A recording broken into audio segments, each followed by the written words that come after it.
And be assured, Mr. Boone, if it was your intention to fire my imagination with your glowing account of the beauties of Kentucky, you have succeeded admirably. The prospect of resolving the land grant issue for the valiant men who served under me, coupled with a lifetime ambition to travel the trail you have blazed, prompts me to make plans for an immediate personal tour of inspection. Mr. President, as the man responsible for your safety and well-being, I not only disapprove of this journey, I wondered how long it would take you to explode, Colonel. Confound it, sir.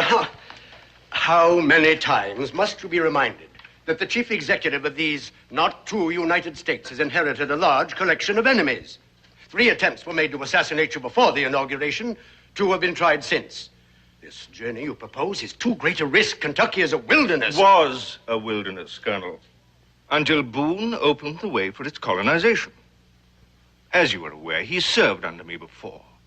I have the utmost faith in his loyalty, and I shall look forward to meeting this young frontiersman again. Now, where was I? Prompts me to make plans for an immediate personal tour of inspection. Ah, yes.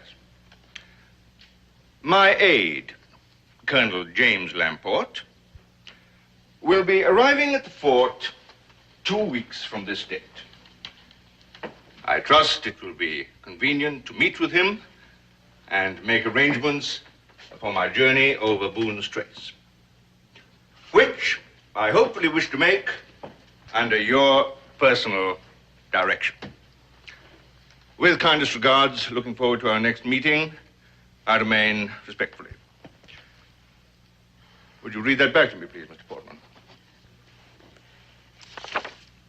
Dear Mr. Boone. In reply to your letter of the 21st, Pa? I am deeply... Pa?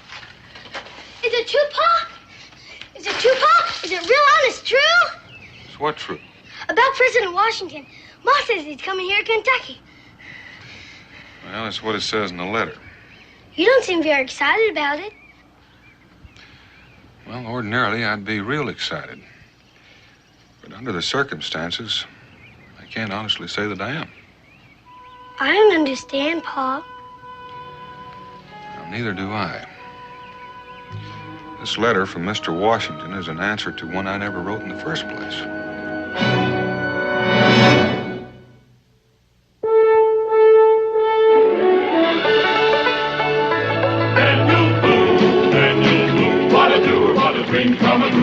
Daniel Boone. From his moonskin cap on the top of old Dan to the heel of his rawhide shoe, the rippenest, roaringest, fightingest man the frontier ever knew. Daniel Boone was a man, yes, a big man, and he fought for America to make all Americans free. What a Boone, what a doer, what a dream come true was he.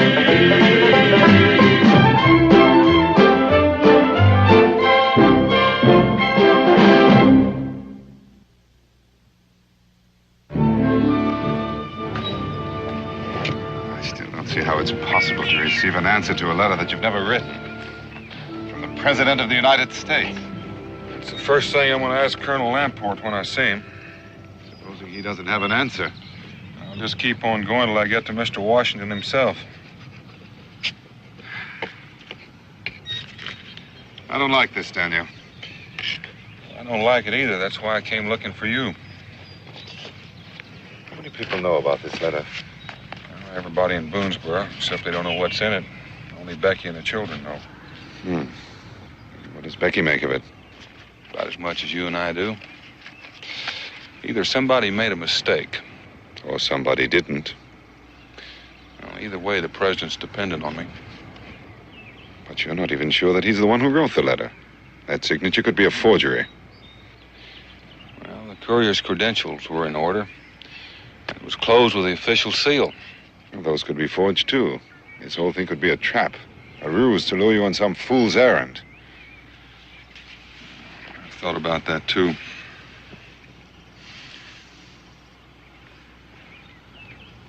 You know what I think? What? This fish is much too salty. Well, you should know by now. You've already eaten 6. Thank you. Now, tell me, Daniel, what can I do to help? I thought maybe you might like to come along. Well, the fishing isn't very good anyway. I would like the opportunity of meeting the president. Perhaps even of telling him that my people would like to be a part of this country's future, as well as its past. I'm sure Mr. Washington would be pleased to talk to you.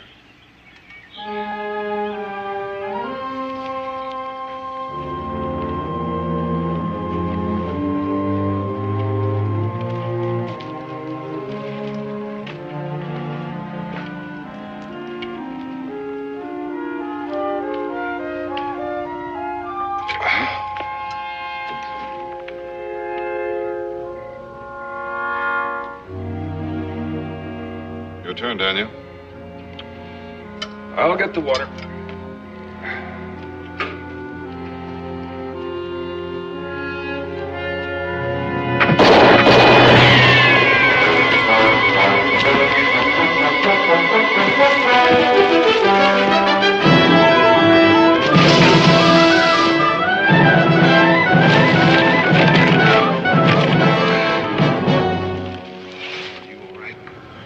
My tail feathers are a bit ruffled. You think they're still out there? I don't know. Why would anybody want to kill you, Mango? Are you sure it was me? It wasn't me. I must have walked within 10 feet of them. They could have hit me with a rock. Evidently, someone doesn't want me along on this trip. Why? I wonder why you received an answer to a letter you didn't write. In any event, I think we'd be safer traveling separately. It makes a lot of sense. Why don't you put all of our extra gear in this hollow log? Where will I meet you? Meet me at Clinch River. Maybe by then I'll have some answers for you.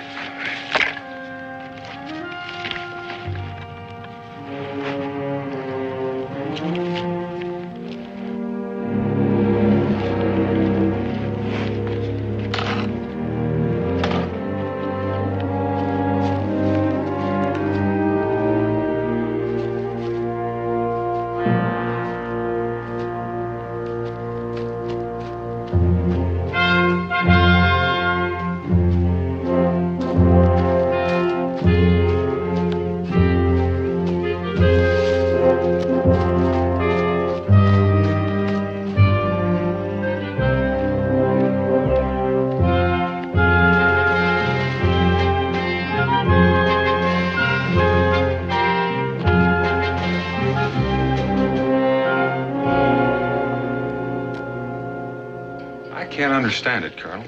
It just doesn't make good sense to me. It may to you, but all I know is I didn't write that letter to Mr. Washington. It does make sense, Mr. Boone.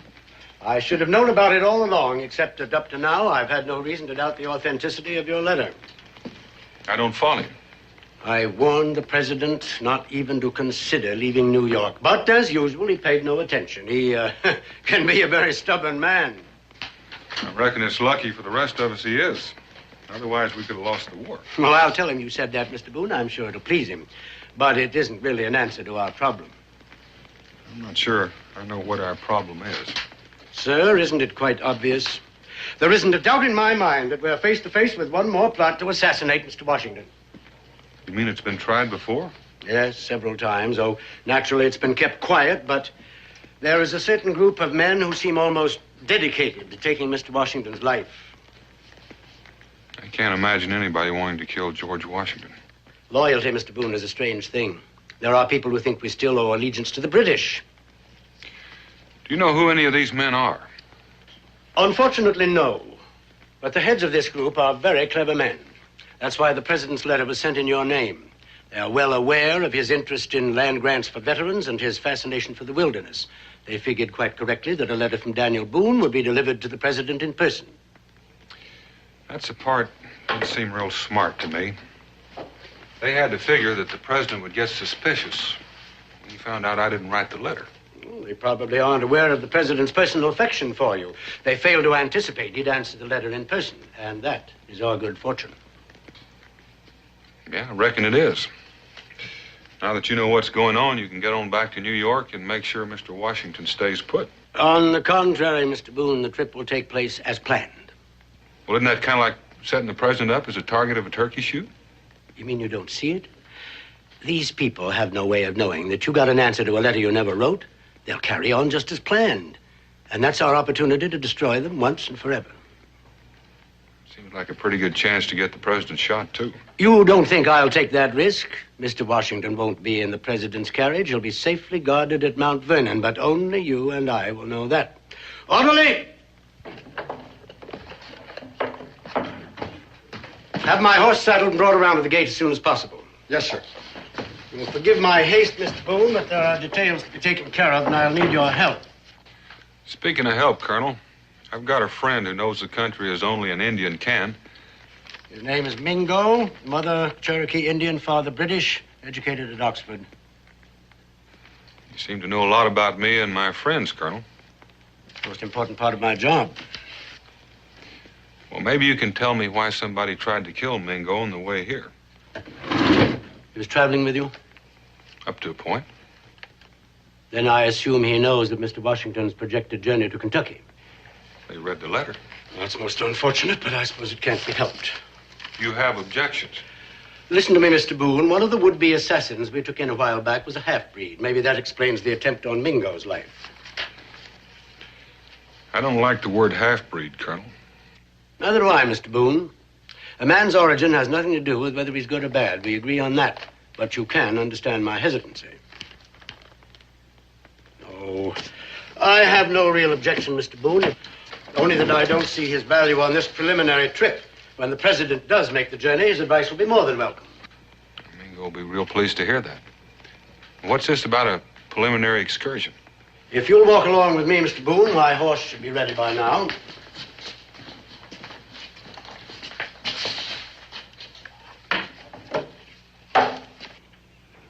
Due to the risks involved, I have thought it advisable to make a prior study of our intended route.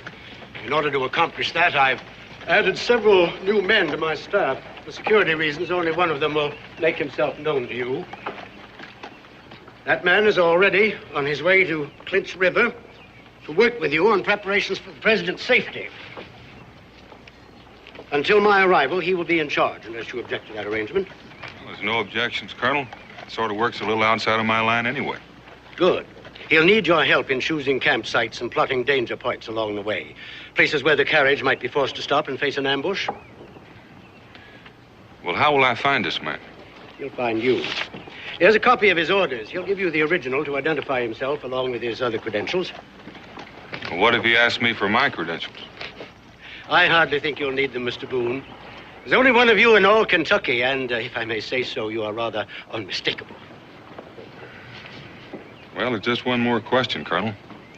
What if folks get curious about this trip? That possibility's already been considered. You'll simply be acting as a guide in a land survey. You have worked in that capacity before, I believe? Yes, sir. All right, then, until we meet again, a safe journey, Mr. Boone. Same to you, sir.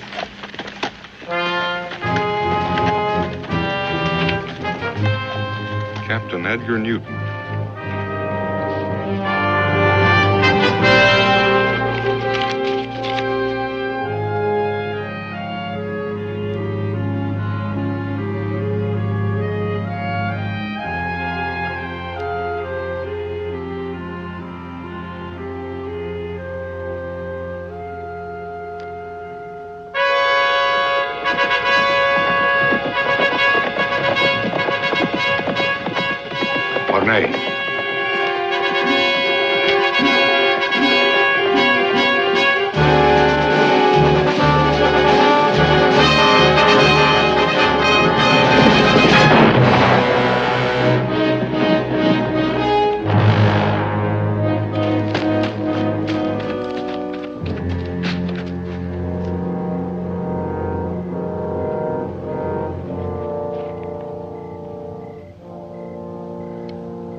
credentials and a copy of his orders. Enough to convince Boone that he's dealing with the real Edgar Newton. May he rest in peace. Unless somebody in Clinch River knew him. Or knew Telford before. No. Newton came from up in New York State. Telford's been in England for the past 10 years. I don't think anyone will notice a substitution.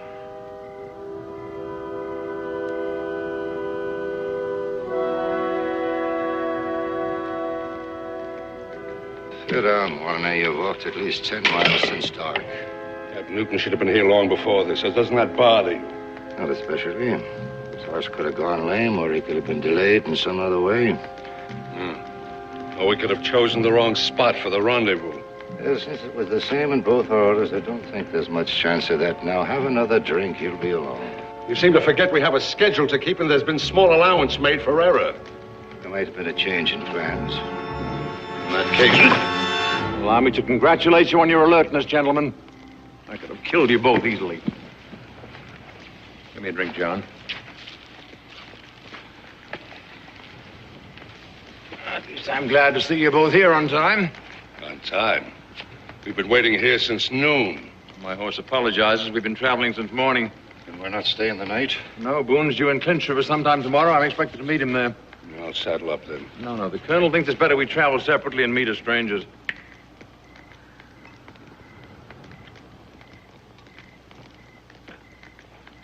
You always had poor taste in rum, John, but I suppose it's warming.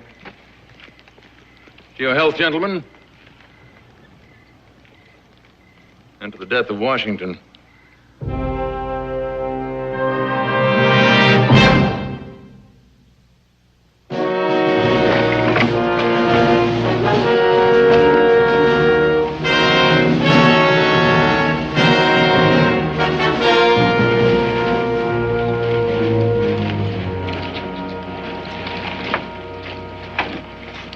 Looks like you've been riding a far piece, stranger.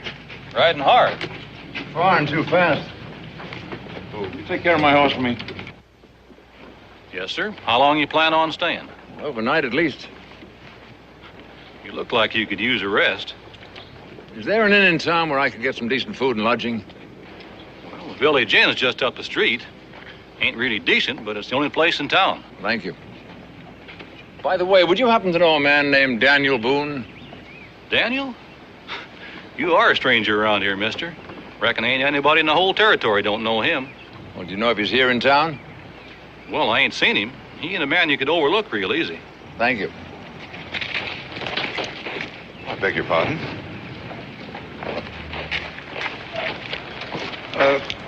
Haven't we met before? That seems unlikely since I'm not in the habit of associating with savages. I'm sure I've seen you before. And I'm sure you should be taught some manners. Fight! Indian knocked him down! Fight! Look at the fight! Look, we have no quarrel. Get that Indian!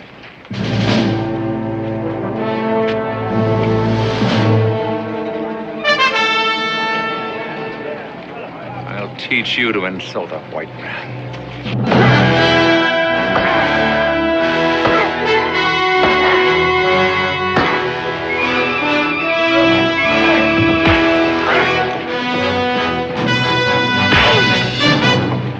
You all right, Mingo?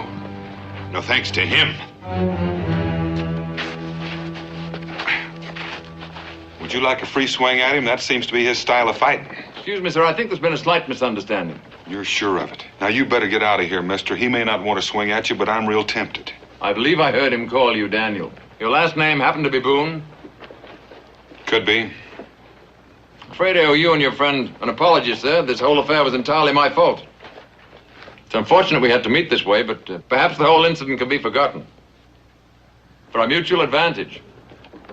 My name is Edgar Newton. Edgar Newton? Since what we have to discuss is confidential, I would prefer to find somewhere more private.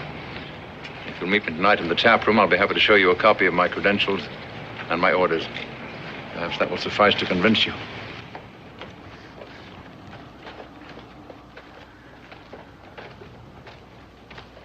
That's too easy, Daniel. Well, he's one of Colonel Lamport's aides. I'm supposed to guide him over the trace in preparation for the president's arrival. Oh. In that case, I'm afraid I owe you an apology. What for? Well, by defending me, I'm afraid you've made an enemy. I don't know, Daniel. Somehow I just don't trust you, Mr. Newton. I can't say that I blame you. Well, where are you going? Back where I belong. Well, why should I stay here? Don't tell me I've been invited on your little scouting expedition. Well, you weren't exactly invited, but Colonel Lampert said he didn't object to your going along. Well, that's very kind of the Colonel, but I don't think I'd like to travel with Mr. Newton. Let this be your expedition.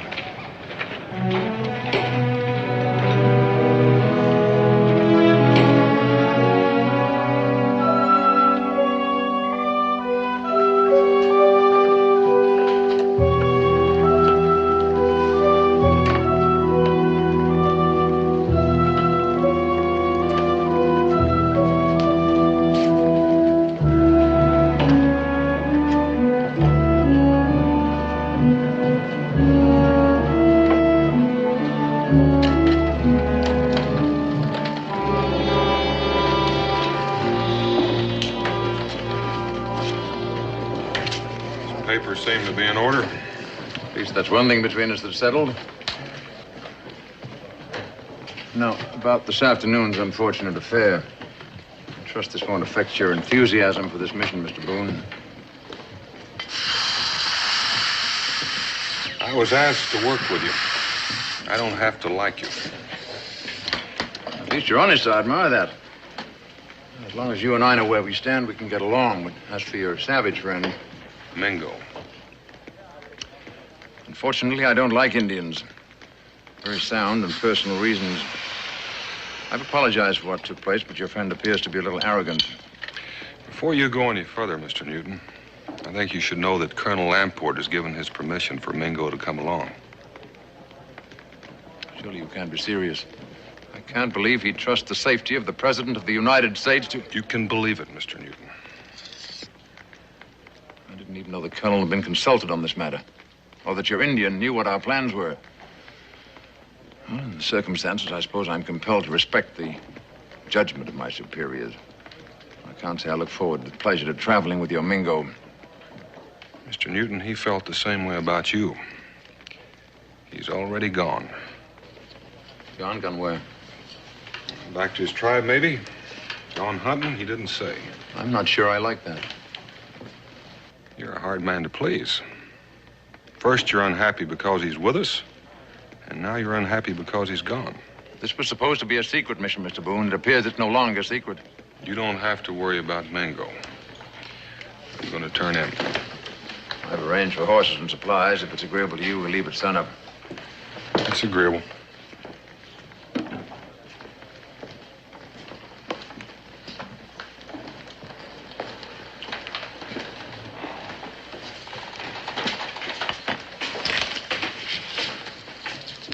What did you find out? Nothing we didn't know before, except the Indian's gone. I could have told you that before. We saw him leave shortly before sunup. Which direction was he headed? West. Then get after him. At this time of night? At this time of night, he can't have traveled far.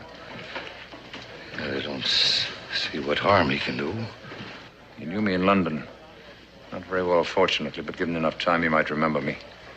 We can't take a chance like that. Where do we go, then? You'll find me on the trail. We leave at sunup. What do we do with the Indian when we find him? Just what you were told to do before. Only this time, don't miss.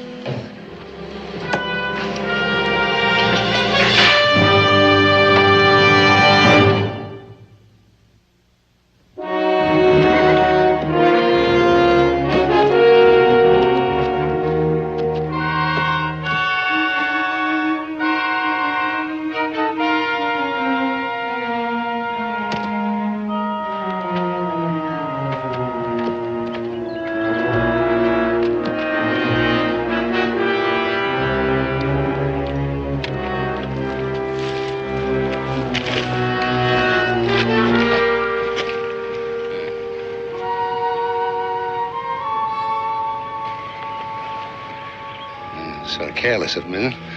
Making all that smoke. Well, he's got no reason to think anyone's looking after him. Could be a trap. Let's go see, huh? Yeah.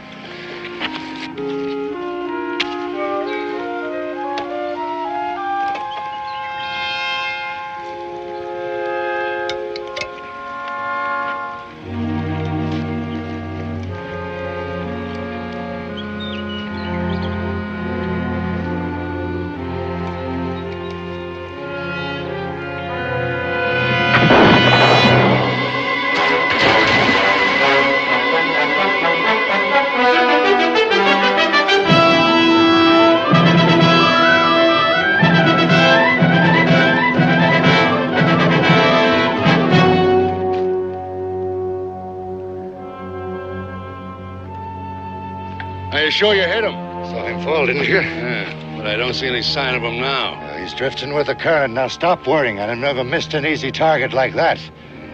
Well, now that was real thoughtful of him. Having coffee ready for us? Don't you think we ought to go back and report this?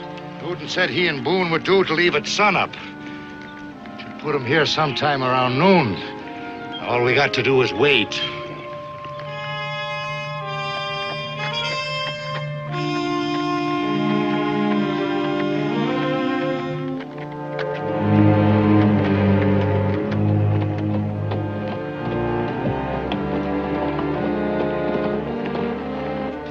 Roughly speaking, this is the beginning of the trace. One direction takes you into Charleston, the other through the Gap. Well, according to my chart, that puts us 65 or 70 miles from our destination. I'd say that was close. Are you sure the president's coach can travel this wilderness without getting trapped in swamp or underbrush? Well, it's not exactly a post road, but it's passable. How long do you think the trip will take? 2 days, fast traveling.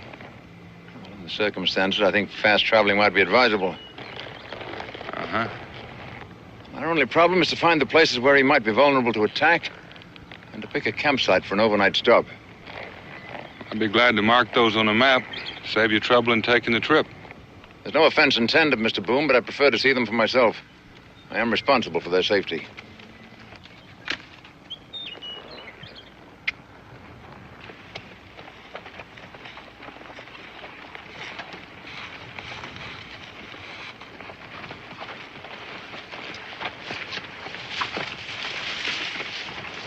How many will be in the military escort for Mr. Washington?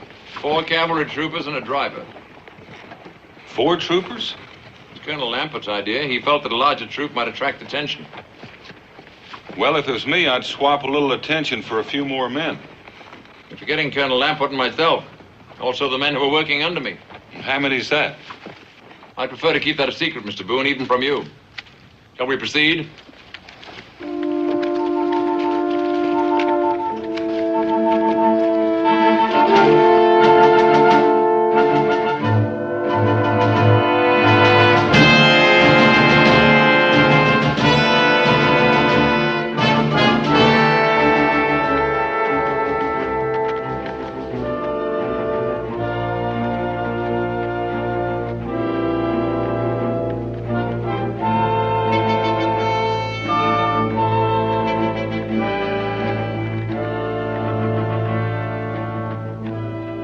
I know very little about assassination, Mr. Newton. But if I was going to ambush somebody on this trail, this is the spot I'd pick. Inclined to agree with you, Mr. Boone. All a man would have to do is push a rock up there, down on the road, and sit back and take pot shots at anything that moved. No room down here for a team to turn and run. How far does this road run through the gorge? Not more than a quarter of a mile. But that's far enough. You can rest assured, Mr. Boone, I'll keep this place in mind.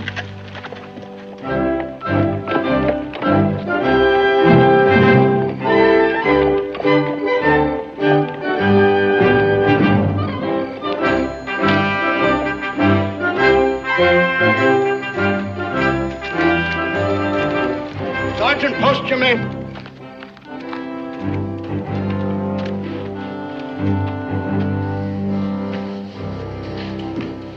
Good evening, sir. Is there something I can do for you? Yes, have you a Captain Edgar Newton lodging here? I'm Colonel Lamport. Colonel, I've been expecting you. Captain Newton left at daybreak along with Daniel Boone. Ah, well, then I expect he gave you certain instructions prior to leaving. That he did, sir. He told me to clear the house and close the tap room for the night. There's no one here except me. Very good.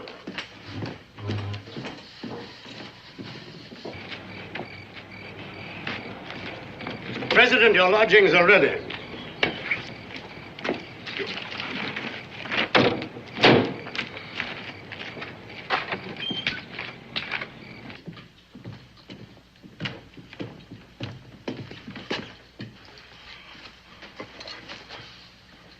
Stand at ease.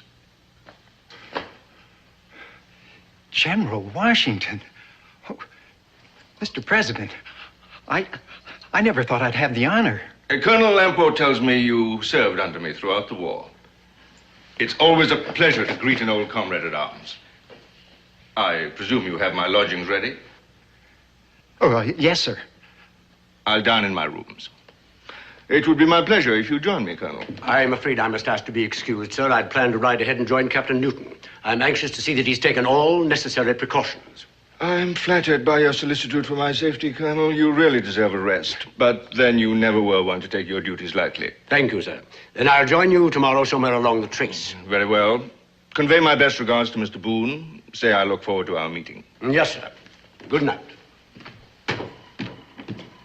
And now, my genial host. If you'll follow me, sir.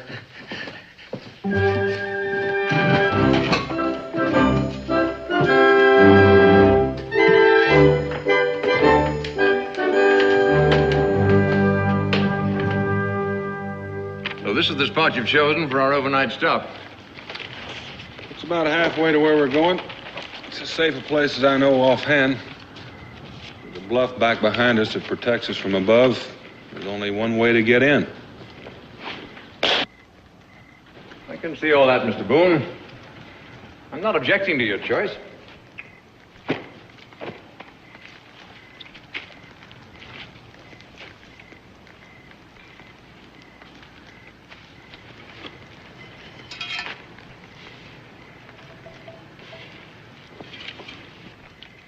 Expecting someone? No, I just thought it was rather late. Perhaps we should get some sleep. I'm willing. Before we do, why don't you call your dogs in? What do you mean by that? There've been two men tailing us since noon. Since they're no friends of mine, I figured they belonged to you. You're a very observant man, Mr. Boone.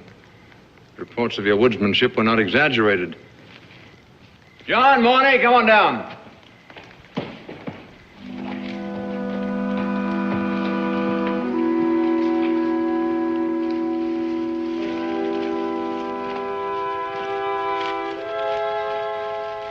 Just an added precaution. If something happened to me, there'd be someone else to carry on. I'd like you to meet my two trusted aides. This is the great Daniel Boone. We've met. That we have. Mr. Boone has been suspicious of me for some time. Tie him up, John. Mingo was right about you after all. He said he thought you two had met before. I was afraid he'd recognize me. That's why I tried to kill him yesterday. I trust you caught up with the Indian this time. Early this morning. There's no cause for worry now. We had to be eliminated, Mr. Boone. He knew too much. I hate to interfere with your pleasure. Mr. Washington is expecting me to meet him. If I'm not there, I'm sure there'll be some questions asked. I doubt there'll be any questions asked. You see, contrary to what you think, Washington is not at Mount Vernon. He's due to leave Clinch River sometime before dawn. So you've done away with Colonel Lamport, too? Let's just say Colonel Lamport is in good hands. Tie his feet as well, John.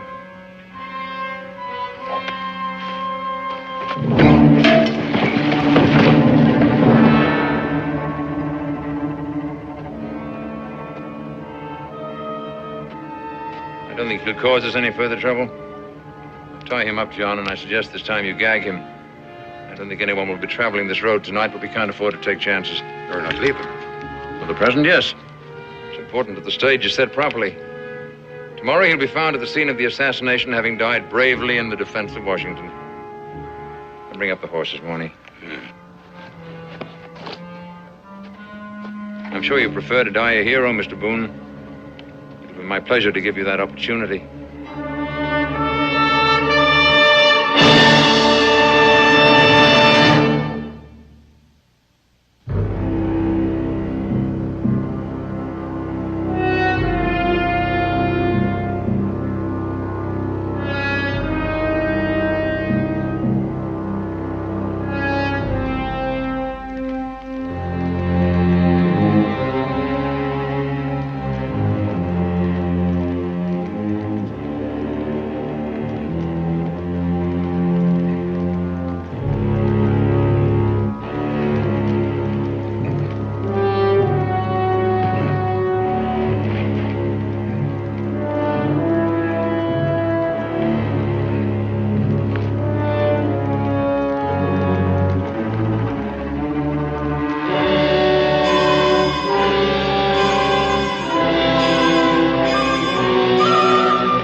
See, they got you, too.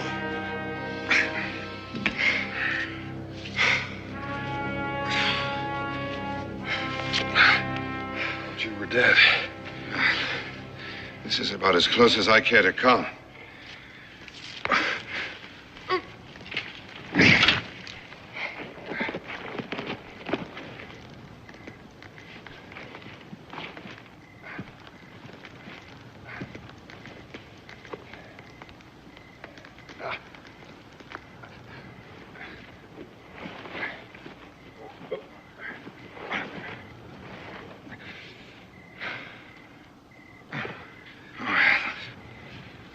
How long you been traveling? Since daylight. Well, if I didn't kill you, you ought to live to be 100. Now, you just sit there and don't try to move.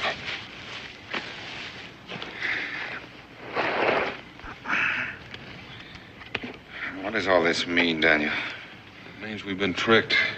Washington's going to leave Clinch River in the morning. They're going to kill him on the road. What about Newton?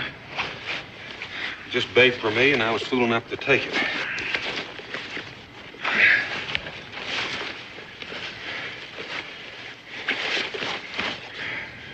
A few Newton likes clean shirts and brandy. How many were involved in the conspiracy? Well, there's Newton. There's 2 more that I know of. They're the ones that ambushed you. There's probably more. Washington has 4 troopers in his escort. It's all my fault. I never should have lost my temper and left you. If I had stayed, sooner or later I would have remembered Newton, and we would have been on our guard. You remember him? Yes, now that it's too late. I met him at the Royal Military Academy in London. And his name wasn't Newton then. Here, take a sip on this.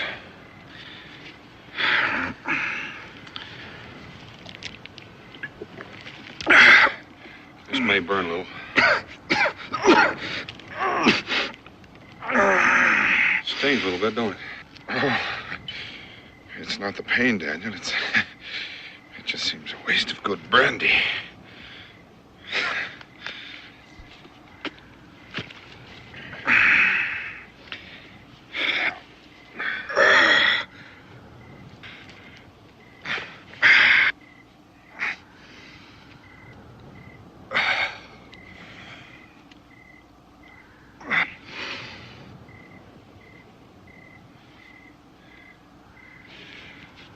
I ought to hold you till I get back. Get back? From where? Clinch River. I've got to stop that coach. Well, that's almost 30 miles from here. You better hurry, Daniel. The sun will be up in a few hours. Where is this ambush to take place? I guess it'd be the Rocky Gorge. I'm afraid I laid it out for Newton.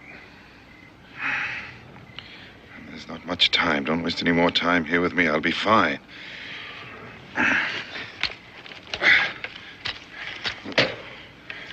What about you? What if you run into them on the way? Well, think I'm still tied up here. That'll be my advantage, just in case one of them comes back. Is there anything else you want? I just want you to be on your way, Daniel.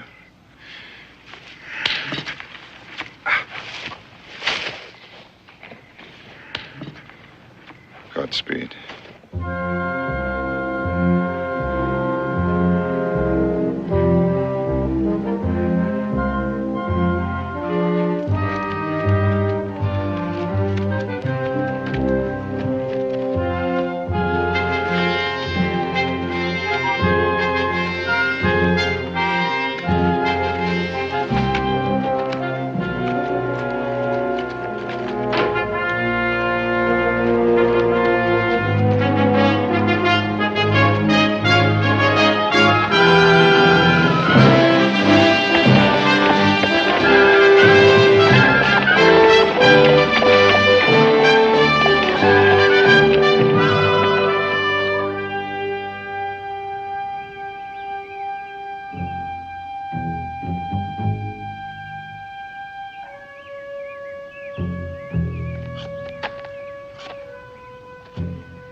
Stop toying with that confounded knife. You're getting on my nerves. I beg your pardon. It's not every day I wait around to murder a president. Man's got to get used to that. And I object to your use of the word murder. Call it anything you want. It all comes down to the same thing.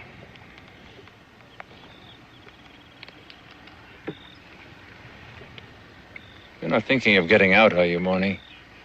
Because I assure you it's much too late. I didn't say that. I just said I didn't like the waiting. Nor does any of us.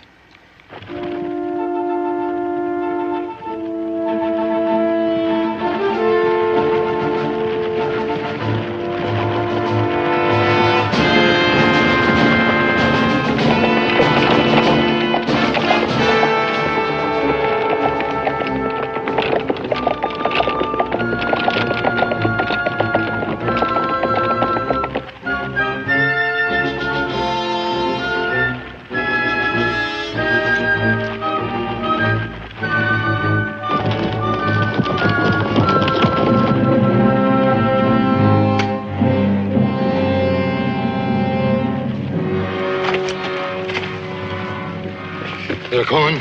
How far away? I make it about a mile. You and Morny better get to your posts. Yes, sir. Remember, shoot straight. We want those two advance guards down, and don't block the road too soon.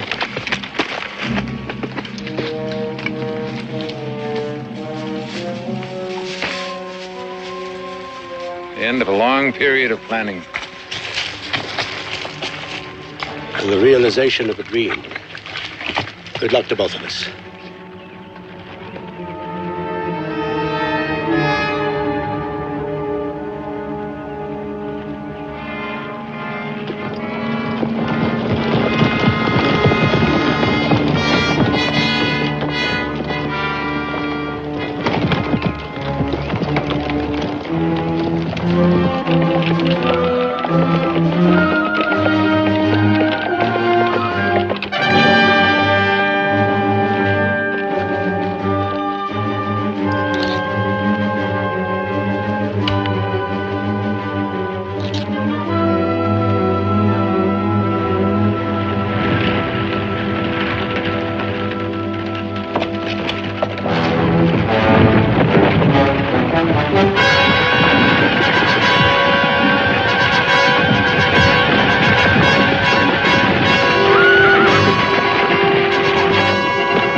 that, Daniel. How did you get here? If you could run 30 miles, I could walk 3. The President, I trust he's safe. If you think you can walk a few feet further, you might ask him. He's standing right over there by the coach. You mean to say he came with you? First in peace, first in war. He's a mighty stubborn man. Quite sure you're all right, Mr. Joseph. My congratulations, Mr. Boone, to you and your friend. And my eternal gratitude. I owe my life to both of you. I reckon the whole country owes its life to you, sir. No more than to the other men who fought and died for it. Well, now, it seems I shall be seeing Kentucky after all. Yes, sir. Your friend seems to be wounded, Mr. Boone. Would you both consent to completing the journey in my carriage as my guests? Mingo, you wanted to powwow with the President. Here's your chance. Thank you, Mr. President.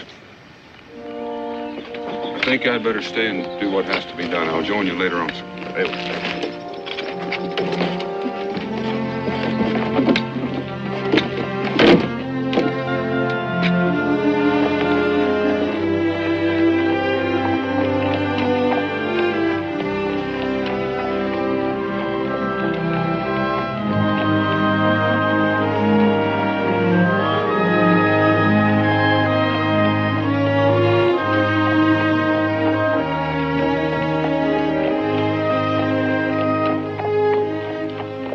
Dark and bloody ground.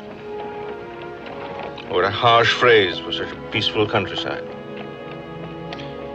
The land has seen much fighting, and will see much more before there's an end to it. But there will be an end to it. Not in my lifetime, perhaps not in yours. Someday there'll be an end to this bloodshed. How do the Cherokee feel about it, Mingo? The Cherokee are a proud race, Mr. President. At first, they fought against the whites. But our chief is a wise man. He no longer lives in dreams, but he's learned to live with reality. He knows that we must live together in peace or forever be driven from our lands. The choice is obvious. And tragic, in a way. But there's no help for that. If all the tribes felt as you do, the problem would be simpler.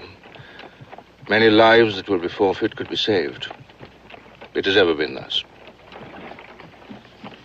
And ever will be. The country is young. There is nowhere to go but to the west. Perhaps someday we'll even cross the Mississippi and move on to the westward from there. The people will fight.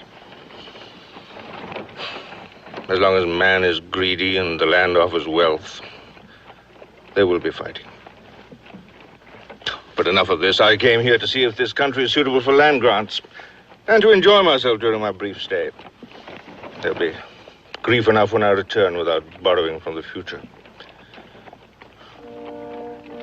You know, I envy you and your friend Daniel. Envy? Us? I envy you your freedom, your leisure, your time for hunting and fishing, for enjoying your life. I wish I could share it with you. Even for a few days? Even for a few days. I think that might be arranged, Mr. President. I was on a fishing trip when I started this journey. The fish is still there. It's a splendid way to see the country. An excellent idea, Mingo. I should have thought of it myself. Now, that's one promise I intend to hold you to.